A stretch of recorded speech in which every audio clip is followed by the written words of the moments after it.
And I will talk a little bit about NISAR and SAR interferometry, but I want to start this talk, which I actually thought about it this morning, that I probably wouldn't be here if it wasn't for Tim, and I'm maybe going to make him blush a little bit, but so we didn't know that we were actually going to be here until recently.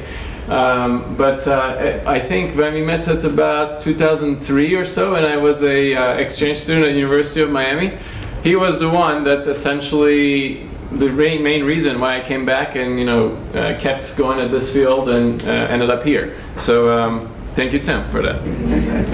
All right.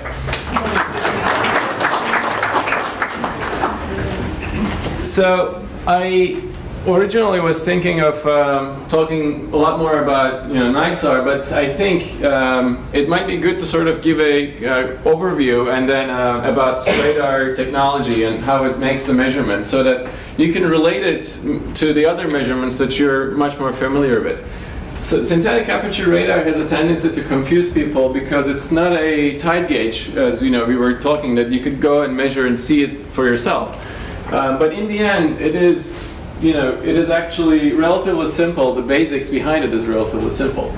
So one thing that you're seeing here is that it's an active measurement. So both the transmitter and receiver, so the signal source and the signal receiver, is the same antenna actually. So that's the one difference from GPS in a way, right? For the GPS, your receiver is on the ground, your satellites are flying and transmitting the signal. The other, if you compare it to the passive satellites that we're more familiar with, like Landsat, looking at the solar illumination, or reflectance on the ground, we always are dependent on the sun. So that means you are impacted by daylight, you are impacted by clouds, which are not issues for synthetic aperture radar. We basically image in the dark, through clouds, and all that. So what you're seeing in this image, in the active part, is that you're seeing the transmit and receive pulses going and hitting the ground and coming back. And essentially, if you have two of those, which this illustration doesn't really do justice to that, but if you have two of those, you can compare and see how that timing changed. And essentially, all you have is range and timing. And we drive everything else based on that. So somebody once told me that this is as close to going from space, touching the ground, and coming back and understanding something. This is what I think it is. You go all the way from space, 800 kilometers or so, 500 kilometers or so, go down, touch the ground, see what it is like, and then come back. And when you come back, essentially when you look at that, when you feel the ground, this is what you get. So conventionally, amplitude images is the intensity of the signal is shown in black and white, but I'm showing it in blue to contrast this plot, which I'll talk about later. But it's essentially just the signal strength, right? So how strong is the signal? And what you're looking here is actually an image over the water conservation area near Miami. So this is the urban area, and this is the water conservation area. The intensity changes depending on what the target is on the ground, right? So water is a great reflector for microwave emissions. That's why your microwave ovens work. Your microwave ovens actually emit frequencies that jiggle the water inside the food, and that actually warms up the food. This is the same way. So water is a perfect reflector. But what happens with the synthetic aperture radar is we are looking to the side, because we cannot distinguish our left and right when we are using the synthetic aperture radars. It's the same range, right? If you draw a triangle, the left and right will be exactly the same point if the surface is flat. So we always look to the side, either left or right, and then if you hold the laser pointer at an angle to a mirror, it will go bounce off somewhere else, right? That's exactly what happens, so your water essentially looks dark. That's why you get lower returns on those areas. So similarly, relatively smooth surfaces like paved roads also look dark. But what looks bright is like sharper corners, like buildings and road interfaces, or some of the roofs, metal targets because they're metal, and poles, like electric or telecommunication poles, if they're metal, they reflect really good signal. This thing that you get, on the other hand, when you touch the ground, it also comes back, is called phase. So phase the best way I can describe this to you, or at least what I found so far, is that it's basically like using a chronometer, or like stopwatch, an old school one, but actually dials. But so you're trying to measure the time it takes for this pulse to go from the antenna, hit the ground, and come back, but you do not have the minutes or the hour hands. So you only have the seconds. So every 60 seconds, your measurement wraps to 0 again. Okay. So you don't really know if your measurement takes longer than that 60-second period, you lost that already. So you're like, okay, I got 2, I got 3, I got 5, but you don't really know the total distance. And that's why, if you look at it in the grand scheme of things, just for one phase measurement, it just looks like, I don't know what this is. It's just some random numbers that are wrapped around. That doesn't really tell me anything. But one thing that's unique with synthetic aperture radar is that it is a coherent.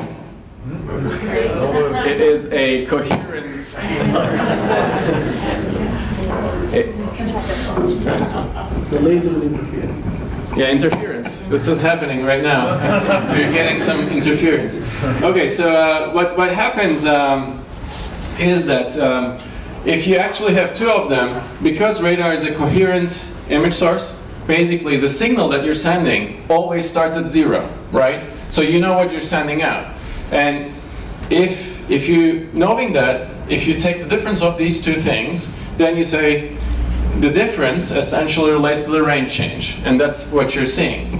But range change, which is shown on this slide as an interferogram, it's just a raw interferogram, with very little corrections, is not only dependent on the distance, but it also depends on how fast you traveled that distance. So microwaves travel the distance usually at the speed of light, but things slow it down a little bit, especially in the group velocity. So mostly atmospheric water vapor is what we see as impacting. And what you see here on the urban side of Miami, this is an 11-day interferogram, would mean, and so this is an X-band satellite.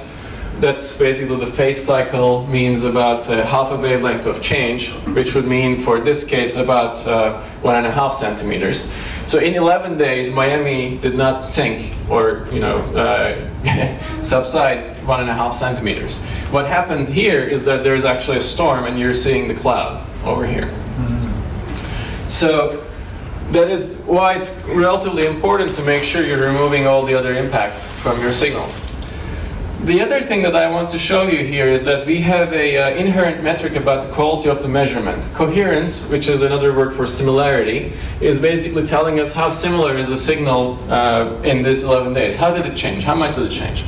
As you can see, it didn't really change over the buildings in urban areas or man-made structures in the urban area. But over the wetland, over the water conservation area, which is part of marshy Everglades, then you see relatively large change.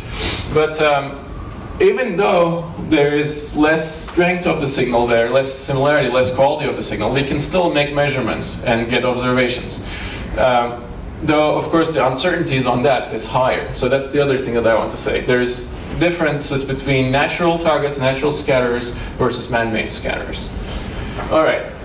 So this is usually how we do it. You take one observation, you come back, you take another observation, then you look at your colorful, they are all false color images, interferogram. So you can put any color scale that you like. And then you look at the change, and the delta that you see gives you this number about between 0 and 360 degrees, or minus pi and pi, whichever you like. And then you have to relate that to the wavelength of your observation and come to an estimate. If you do it a number of times, then you can start doing a time series analysis. So I want to tell you a little bit about this technology, mainly because of the NISAR launch that's coming up. NISAR is the NASA-ISRO synthetic aperture radar. It's a expensive mission that's going to revolutionize the world of NISAR, I would say. So right now, one of the revolutions that already happened with the European Space Agency when they launched the 2 satellites and distributed data freely, NISAR is going to do the same thing. Data will be freely available. Every 12 days, you will get an image of every square foot of the Earth, land surfaces, pretty much. And that's the unique part. So Sentinel doesn't cover everywhere all the time. NISAR will cover all land surfaces every 12 days. And it's actually, you get 2 images every 12 days because the satellite will hit the same space, same area on the ground. One's going up north and the other time on the other side of the Earth coming down, flying southwards. And nominal lifetime is about 3 years, but that's just to define mission success. It will have fuel to actually last more than 10 years, so it will be a lot more there. All right, I'm going very slow, so I'll speed up. So one thing that I actually want to tell you about is a little bit about wavelength. So wavelength of NISAR is at about 23 centimeters. And the key message that I want to say here is that it's actually going to skip through a lot of the canopy vegetation and things like that that are a lot smaller than 23 centimeters. And this is what I was telling about, global coverage. It will cover, these different colors mean different modes, but it will cover pretty much everywhere around the world. There used to be a little bit of a gap in Sahara and Australian desert, but they're filled now. They'll just not be every 12 days. One other difference that NISAR is doing compared to Sentinel is that we're actually not going to release only level 1 radar imagery, but it will also be released in interferograms that you could take and look at and see the change, surface deformation, given all the errors with it as well, but you'll see it. And we are actually working towards a cloud processing system where you would be able to do some of these analysis on demand. Here's a prototype visualization of it where you will select an area that you're interested, grab the images, select a few parameters depending on how much you want to choose, little or more, and then you'll get your interferograms distributed to you. So one thing that I want to tell you about is, mostly I'll skip these things, and okay, I want to talk a little bit about this.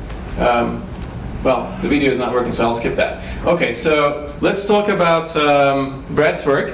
He's here, so if you have any questions on these last few slides, I wanted to highlight his work since it's local, and please ask him. But they basically took the Sentinel-1 imagery with 6 to 12 days repeats, and since 2014. So one nice thing about radar is that as long as the image is collected, you can always go back and process the imagery, right? So you can go back in time, technically. And you can, what they did is, they used JPL's ARIA system, which I was actually showing in the earlier slide, and they used that data set, the Sentinel-1 data set, to pull out the deformation. They got, as Tim said earlier this morning, you always have to have a reference point. So without that, you really don't know what you're looking at, similar to the other observation methods. And these are the GPS stations that are in the study area, which was used. And overall, essentially about 75 imagery, this individual's imagery, were used for a 4-year period between 2015 and 2019. What they found, very quickly, is about a 3 millimeter or so subsidence, and given the analysis, they can also put an error bar on it, which for this case is on the order of half of the signal. But what they are using here, as you can see, is the GNSS are also shown on the same map. It's a little difficult to see, but the square is basically where the reference point is, and the circles are where they also have data, but not the reference point. And they were removed from the data because they were either too short of a time series or in an incoherent area. But yes, I'm about to. This is my last slide. So, if you look at the, you can sort of pull a transect out and look at the distribution, spatial distribution of the signal too, and in terms of the messages, you get about the 2 to 3 millimeter per year subsidence in the southern Virginia Beach. The Norfolk shipping area, actually in this study, looks a lot more stable than what was previously found. And Brad's result or reasoning for that is that the construction actually stopped in about 3 years prior to this data collection. So there's no further work, and it actually stops. And in terms of the future work, I skipped over quite a lot of the details, but the atmospheric, noise and the air sources and things like that needs to be more carefully analyzed and removed to bring down some of the uncertainties and pull a better quality measurement. But thank you. I'll leave it at that.